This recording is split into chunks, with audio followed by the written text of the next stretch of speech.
भाग एक। रहस्यमयी कमरा। दिल्ली के बाहरी इलाके में स्थित एक पुराना हॉस्टल था जिसे लोग काली हवेली कहते थे। इस हवेली में कई छात्र रहते थे, लेकिन एक कमरा, कोठरी नंबर 13, हमेशा बंद रहता था। कहते थे जो भी उस कमरे में गया कभी वापस नहीं आया। राहुल नाम का एक नया छात्र उस हॉस्टल में रहने आया। वह बहुत ही जिज्ञासु और निडर था। जब उसने कोठरी नंबर 13 के बारे में सुना तो उसमें उसे कोई डर नहीं लगा, बल्कि उत्सुकता जागी। एक रात दोस्तों के साथ बैठकर गप्पे मारते हुए उसने कहा, अगर तुम लोग डरते हो तो अलग बात है, पर मैं तो उस कमरे में जाकर देखूंगा क्या है। सभी दोस्तों ने मना किया, लेकिन राहुल ने तय कर लिया था। भाग 2। दरवाजा खुला।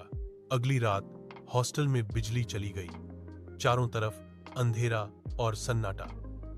राहुल ने मोबाइल की टॉर्च जलाई और कोठरी नंबर 13 की ओर बढ़ा। दरवाजा जंग लगा हुआ था, लेकिन खुला हुआ। जैसे ही उसने कदम अंदर रखा, दरवाजा अपने आप जोर से बंद हो गया। राहुल चौंक गया। कमरे के अंदर सिर्फ एक टूटा हुआ पलंग, एक दरारों से भरी दीवार और कोने में पड़ा एक पुराना दर्पण था। वह दर्पण अजीब था, जैसे उसमें कोई हलचल हो। राहुल ने जैसे ही दर्पण में देखा, उसकी आंखें फटी रह गईं। भाग 3। दर्पण का रहस्य। दर्पण में उसका प्रतिबिंब नहीं था, बल्कि वहां एक लड़की खड़ी थी। बिखरे बाल, सफेद साड़ी और खून से सना चेहरा। लड़की ने धीमी आवाज में कहा, तुमने मुझे देख लिया, अब तुम कभी बाहर नहीं जा पाओगे। राहुल घबरा कर पीछे मुड़ा, लेकिन वहां कोई नहीं था।